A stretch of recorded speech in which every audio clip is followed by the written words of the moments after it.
Hello, fam. So, a lot has happened since the last video. I know my initial plans were to interlock my hair, and after I had sectioned off my hair and I started attempting to interlock the left front of my hair, I was having a lot of difficulty, honestly, and the two that I completed looked a hot mess. I had bunching before I should even have bunching. There were spaces. It was frizzy in a way that shouldn't be frizzy. I mean, frizziness in early stages, of course, is part of the process, but it looked a hot mess.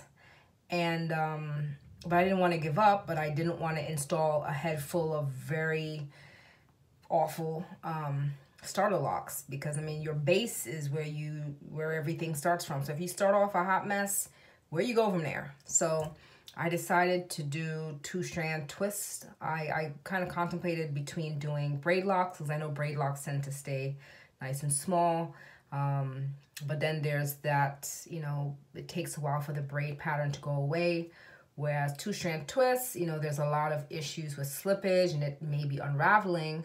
But I liked that once it matures, I felt like there was more of a seamless transition in terms of visual transition between the way micro sister locks could look, not micro, between starter locks that were 2-strand twists, when they mature, tend to look more like interlocking, or it's just a more of a, to me, smooth transition in terms of how the actual strand or lock looks. So I opted to go for 2-strand twists.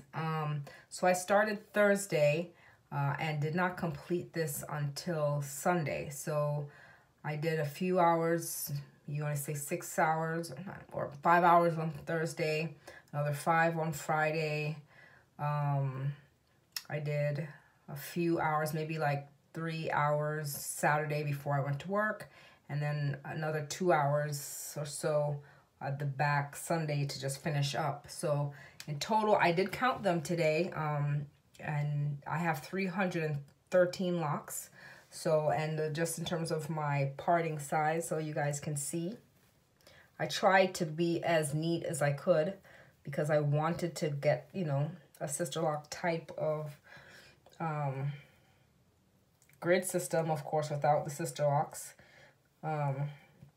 So I tried to be as meticulous as I could be in terms of parting, but once again, you know, hey, I'm doing it for me, so I don't really expect it to be perfect. So I just tried my best to stay, I'll turn around so you can see the back, as close to grid pattern as possible.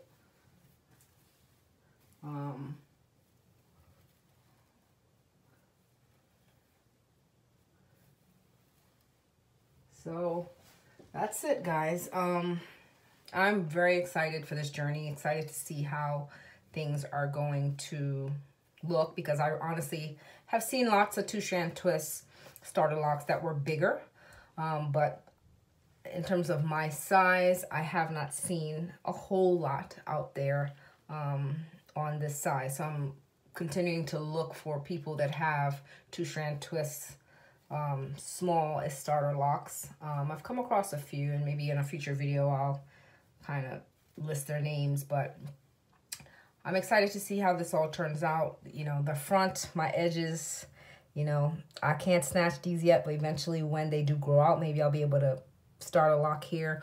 On this side, I was able to do a little baby lock right here. So as that grows out, I'll just try to continue interlocking. And Lord, this part here, so this most likely will slip out, but as it does, I'll continue to maybe try to braid it, do a braid lock first and then interlock as it grows out. And, you know, maybe in a few years, you know, I've seen people edges kind of fill in and grow, and if not, so be it. But nonetheless, I'm excited. I'm just happy to have them installed and start this process, start this journey, and hopefully I'll be able to come back and post more as I go along. Well, for all those who have tuned in or, you know, checked out this video, thanks again. subscribe. I guess if I post this to YouTube, please subscribe or like, give them a thumbs up. And hopefully I'll be coming back with more videos to keep you guys updated as I go on this journey. So we'll go on it together. All right, well, thanks again for tuning in. And this is Nadine. Till next time. Bye.